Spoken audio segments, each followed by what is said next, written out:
Notre invité cette semaine, Raymond Bachand.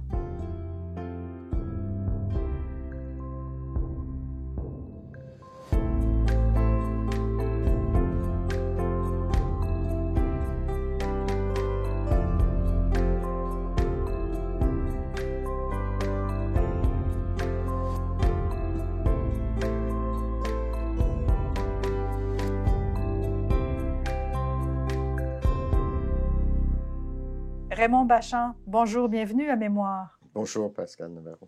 En 2003, vous êtes pressenti comme candidat libéral aux élections provinciales. Jusque-là, est-ce que vous aviez déjà été approché par d'autres partis? Non, jamais. Donc, il y a un silence partisan, 85-2003. Puis pressenti, c'est un grand mot. Ah oui? Oui, c'est un grand mot. Tu- J'ai eu une rencontre OK. qui le mot était que vous exploratoire. préférez? D'accord. C'était une rencontre exploratoire Ouais. puis à laquelle il n'y a eu aucune suite. Hein. J'ai D'accord. pas eu personne qui m'a dit « Raymond, on voudrait que tu sois candidat à telle place. Mhm. Donc, c'était une première approche. C'était une approche. Qu'est-ce qui a provoqué chez vous ce changement d'option politique? L'évolution naturelle des choses, hein, parce qu'au fond, quand tu dis changement, 85-2005, il y a 20 ans qui se passe où je ne fais pas de politique partisane d'aucune sorte. Puis je vous dis, puis 40 ans depuis la Révolution tranquille. Je vous dirais, quand on observe la société québécoise sur cette période-là, le Québec a changé, puis le monde a changé. Le Québec a changé profondément. Tous les objectifs qu'on s'était donnés quand on était jeune ont presque tous été atteints. Je sais qu'il y a des gens qui vont dire c'est jamais parfait, mais quand on regarde l'égalité des femmes qui était inexistante et qui a été atteint, un système d'éducation qui n'existait pas ou très peu, puis qui aujourd'hui, 2005, qui vraiment est très évolué, développé, aussi bon et aussi mauvais que tous les autres sur la planète, un système de santé. La discrimination économique n'existe plus, en ce sens que si vous êtes un entrepreneur compétent ou un dirigeant compétent, vous pouvez devenir dirigeant de votre compagnie, ce qui était impossible avant parce que vous n'étiez pas anglophone. Si on regarde à peu près tous les domaines de la langue, bien sûr, la langue, avec la loi 101. Moi, je me suis fait dire « speak white » quand j'étais jeune, dans un magasin à Montréal. Ça n'existe plus non plus. Puis deuxième élément, je vous dirais, c'est... on appelle ça un tipping point, un point de bascule, peut-être le livre d'Amin Malouf. Alors oui, j'ai eu un livre charnière.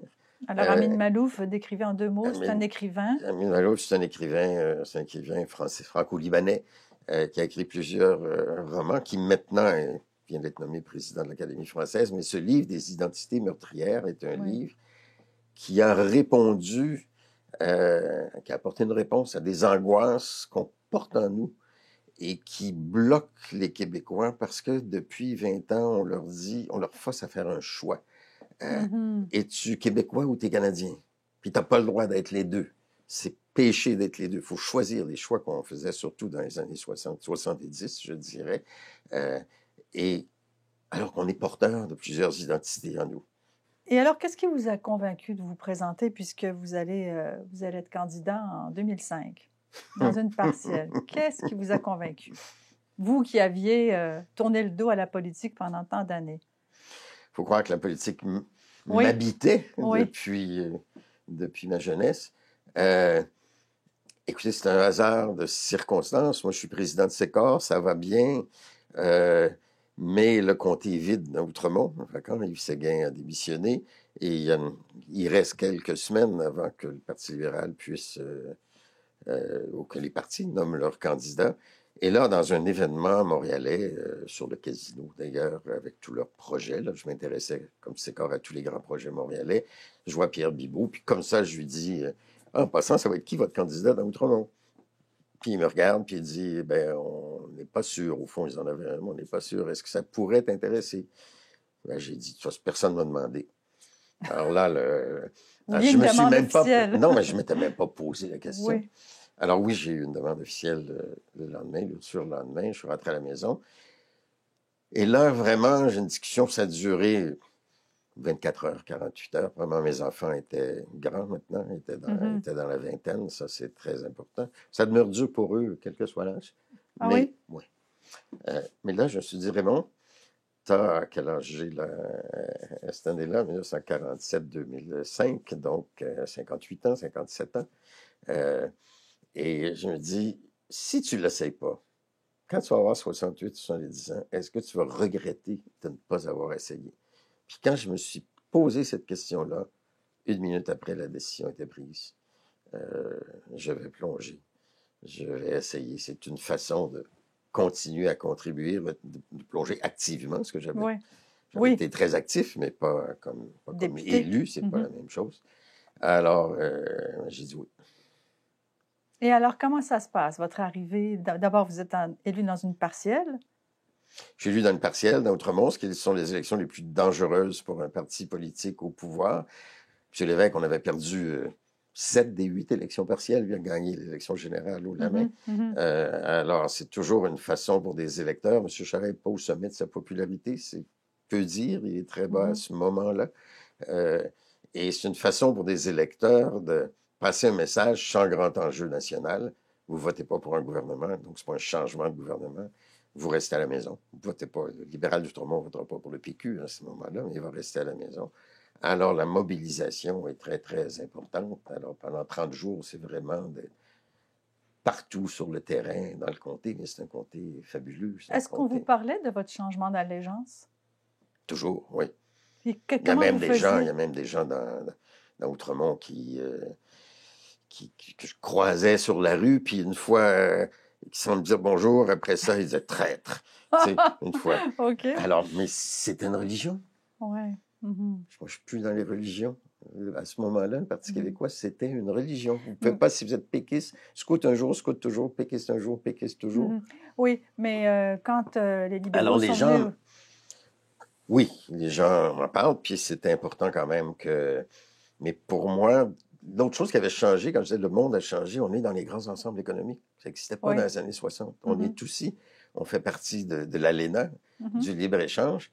Je pense, puis j'ai acquis la conviction par la suite, on est plus fort comme Canadiens pour discuter dans ces grands ensembles économiques-là. On a un peu plus de poids que comme Québec, pays indépendant. La souveraineté association, c'est un beau concept d'être souverain, mais faire partie d'un ensemble économique. Alors, oui, on m'en parle, mais je suis très à l'aise. Et très convaincu très à l'aise avec mon choix, très respectueux de ceux qui demeurent en faveur de la souveraineté, mais à un moment donné, il y a un prix au référendum aussi. Il y a un coût social au référendum, de division.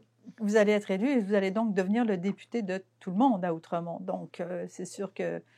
Et d'ailleurs, dans la campagne, c'est drôle parce qu'à un moment donné, bon, on est toujours inquiet, mais je sais que j'ai su par la suite que j'ai des amis du milieu culturel, souverainiste, etc., qui restaient autour de Bloomfield, du parc, etc., je nommerai pas les noms, mais qui sont réunis puis qui ont dit, bon, il faut qu'on ait voté, puis il faut qu'on vote pour Raymond. On n'a jamais voté PQ.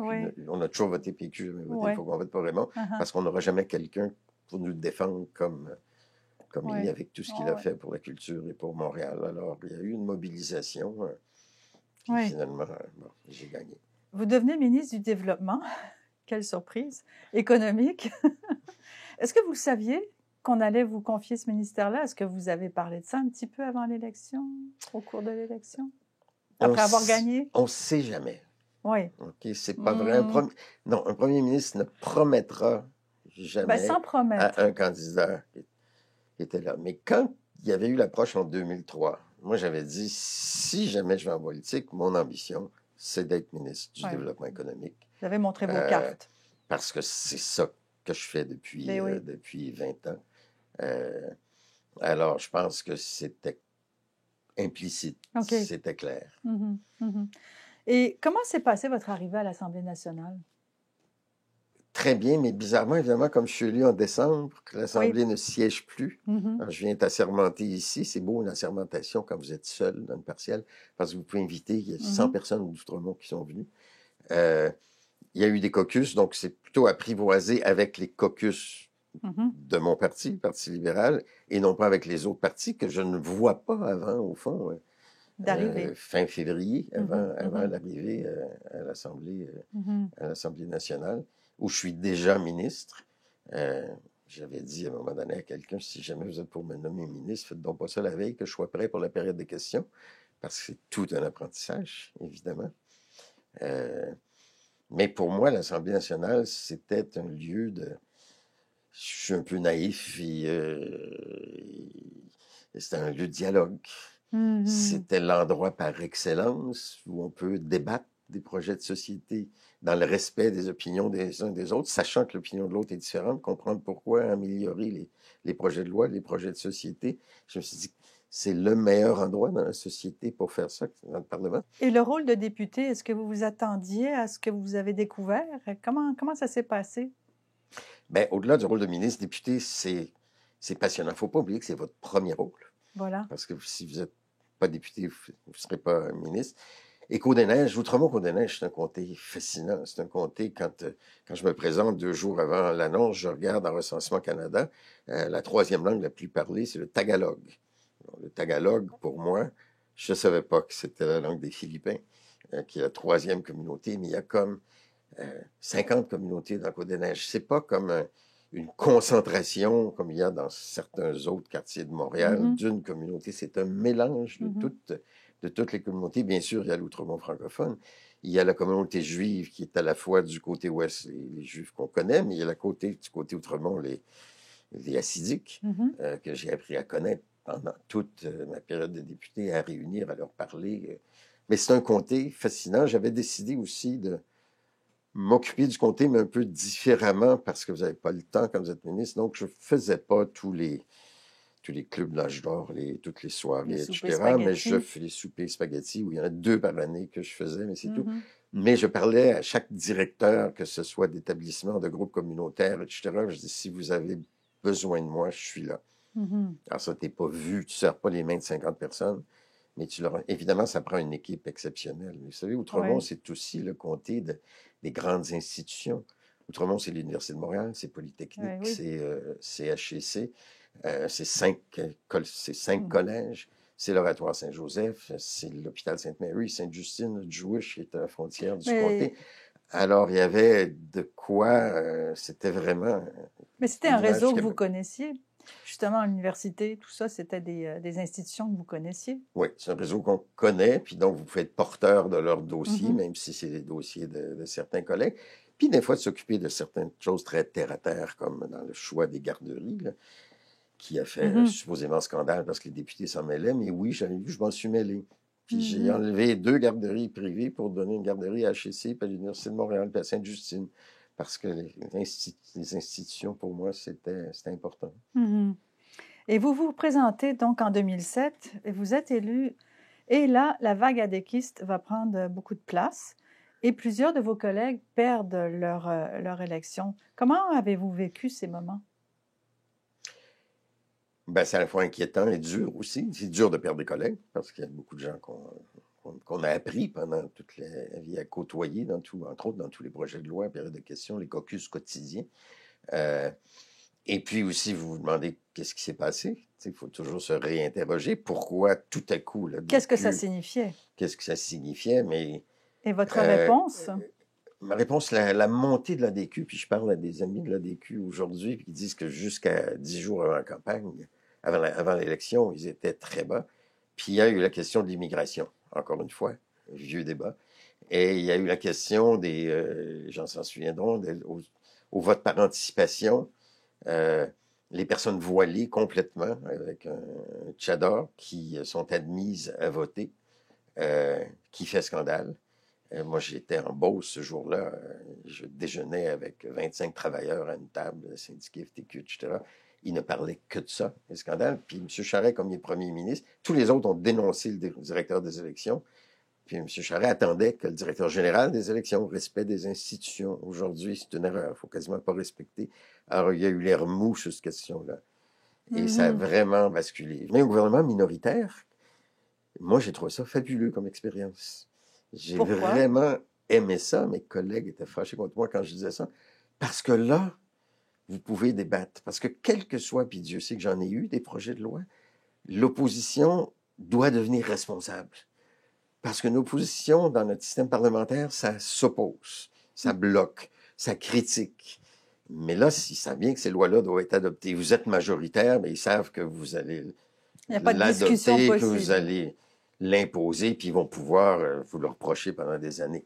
Quand vous êtes minoritaire, il faut qu'il y ait un des partis, que ce soit l'ADQ, que ce soit le PQ, qui vote pour.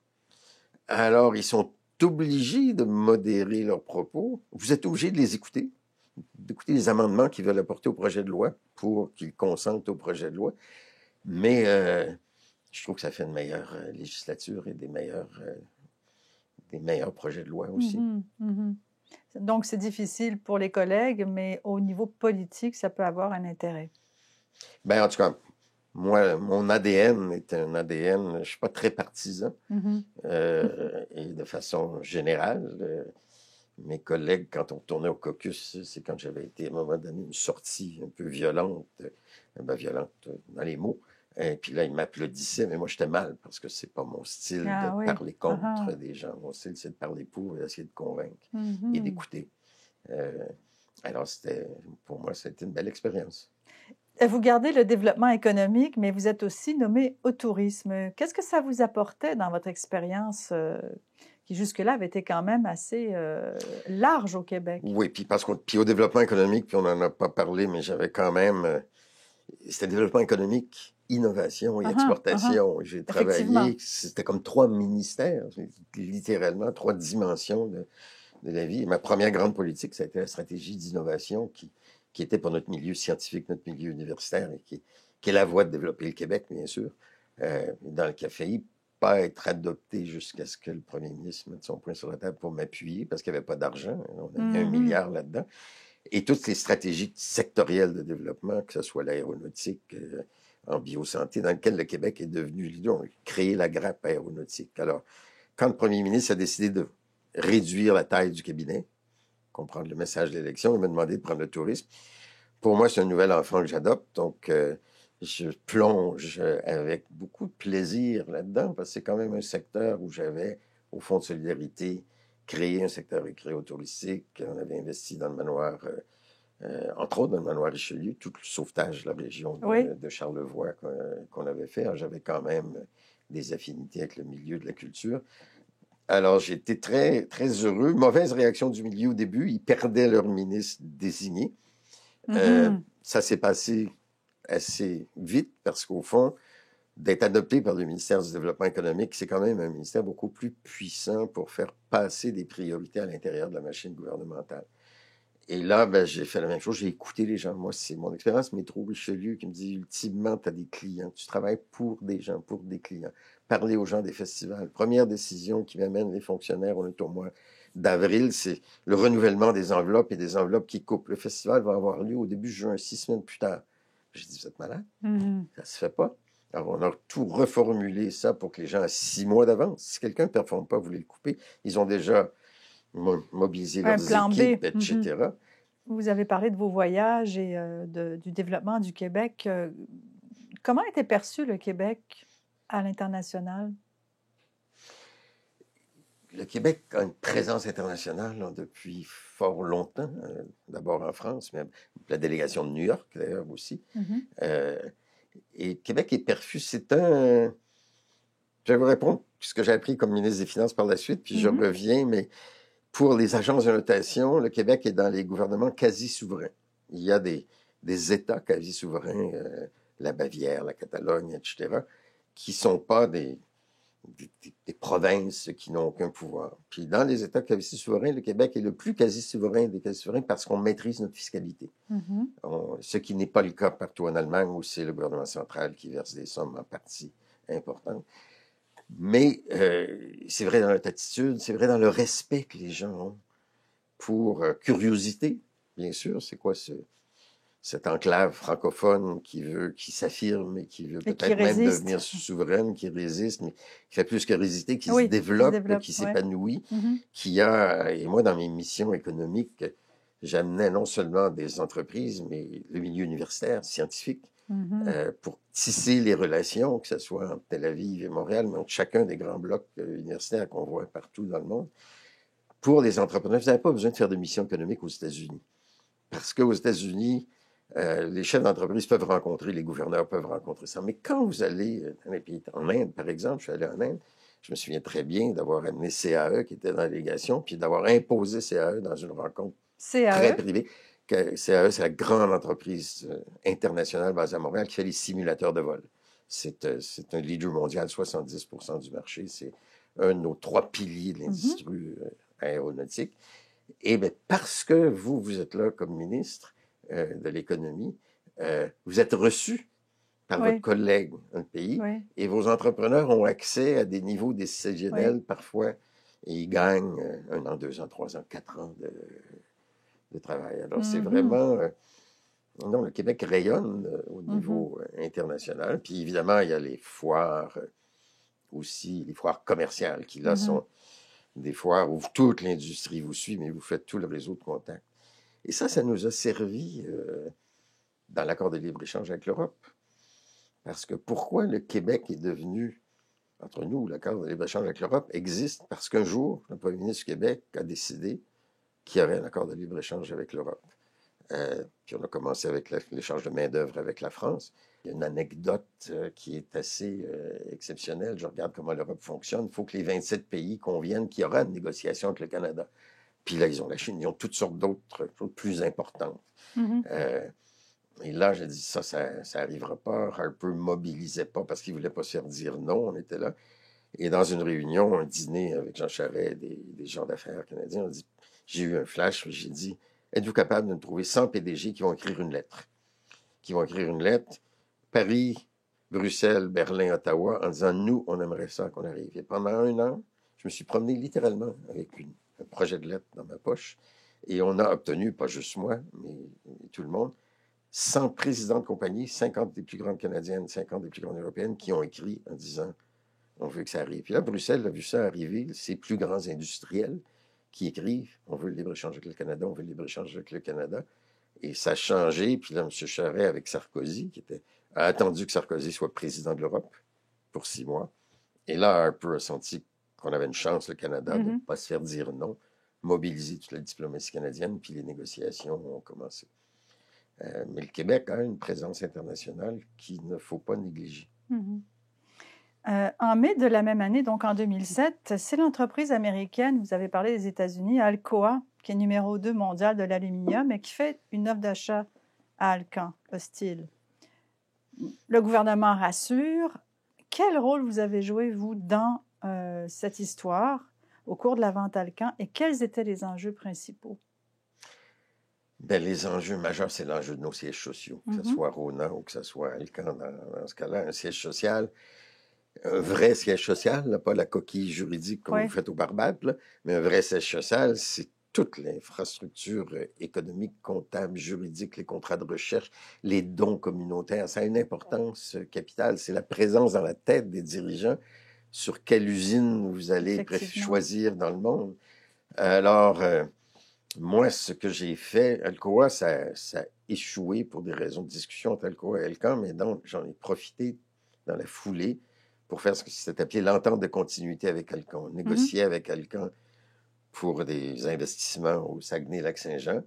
Puis là, j'ai dit non, on va inventer. On a inventé. Puis là, je dis, oh, j'ai inventé, mais c'est mon passé d'affaires aussi. Oui, Avec mon sous-ministre, qui a engagé un avocat externe. J'ai dit, on prendre un avocat spécialisé en valeurs mobilières.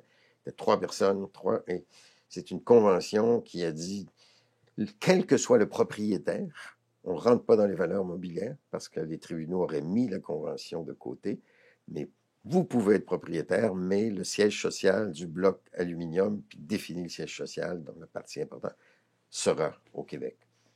Et c'est amusant parce qu'il y a un autre grand international d'Australie qui a essayé d'acheter Alcan, puis on l'a reçu au bureau du premier ministre. Il me demande, je reçois tel vice-président mondial, viendrais-tu?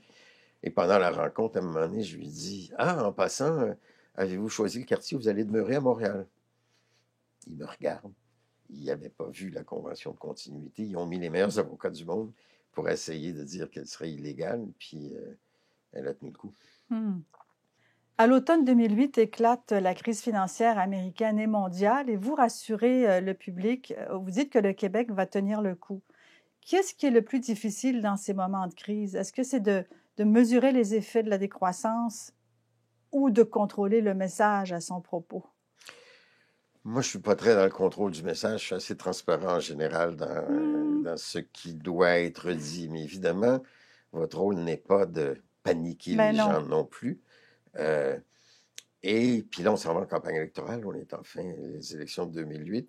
Mais ça a été la pire crise financière de la planète depuis 1929, mais dont qu'on voit émerger rapidement.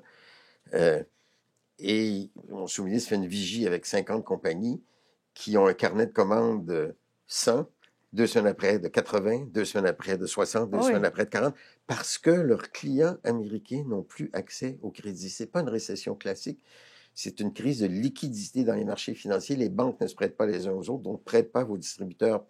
Si vous n'avez plus de cash, vous n'avez plus de liquidité, vous faites faillite normalement dans la vie. Et c'est là qu'on a inventé le programme Renfort. Puis c'est là, basé sur mon expérience au Fonds de solidarité. Parce que pourquoi le Fonds de solidarité a été créé comme en 1982-83? Parce qu'il y avait eu une crise économique, puis il y a eu 150 000 Québécois qui ont perdu leur job. Et là, j'ai demandé à Monique, on a réuni les présidents de banque. Là, Monique Jérôme Forget, la ministre des Finances. Puis je leur ai demandé une courte rencontre. Allez-vous être là pour les PME? Puis je m'attendais à une langue de bois, oui, oui, bien sûr, Raymond. Puis ils m'ont tous dit non, on ne sera pas là pour les PME. On a de la misère à gérer les liquidités globales pour les grandes entreprises avec la gestion des risques des banques. On ne va pas être là pour les PME. Parfait, donc on peut intervenir. Et là, on a mis en place ce programme d'1,5 milliard pour littéralement donner de l'oxygène et des liquidités aux entreprises qui, avec un seul critère, vous étiez rentable avant, vous êtes rentable aujourd'hui. On ne prend pas. Et en même temps, un programme négocié avec Ottawa, avec Sanomad, avec la main-d'œuvre, pour que les travailleurs gardent leur emploi. Parce que vous avoir des liquidités si vous n'avez plus de vente. Il y a eu beaucoup de formation qui s'est fait. Il y a eu beaucoup de modernisation aussi. Puis un programme, tu travailles pour toi 2 jours semaine, l'assurance chômage, puis Emploi Québec va te payer les 3 autres jours. Donc, moi, j'avais une passion ou une obsession, c'est de garder le monde au travail. Il n'y a rien de pire que de perdre sa job. Puis qu'est-ce que vous faites quand vous perdez votre emploi? Est-ce que vous allez à la Caisse populaire ou à la banque, vous empruntez, puis vous nourrissez votre famille? Oui. Puis moi, au Québec, c'est la même chose. Vous avez dit dans votre discours de l'Ordre du mérite de l'Université de Montréal en 2015 que vos racines et vos amitiés de l'époque universitaire et de votre passage au fond de la FTQ, justement, vous avez aidé à traverser ce moment de crise. Vous pouvez nous expliquer comment? Bien, premièrement, sur le FTQ, vous venez d'en parler. Sur le FTQ, c'est comme la mission même de pourquoi on est en politique. Pourquoi on est en politique? C'est pour développer notre société, mais politique, c'est un mouvement de solidarité sociale. C'est un mouvement où, comme citoyen, on est un grand organisme de transfert de gouvernement. Je prends l'argent dans vos poches et dans nos poches, puis on les transfère dans les systèmes d'éducation, etc. Mais il faut que ça reste en vie. Donc, on est en partage. Quand on est en crise, il faut qu'on partage, il faut qu'on s'entraide, il faut qu'on se fasse. Puis évidemment, aussi, par la suite, les liens avec le Fonds de solidarité, parce que là, il s'agit d'investir un peu partout, puis de pousser le fonds à bloc pour que lui aussi fasse des investissements, parce qu'il a été créé pour ça. Il a répondu présent à l'appel. Le ministère des Finances, on l'a aidé. Raymond Bachand, merci pour ces entretiens. Merci, Pascal.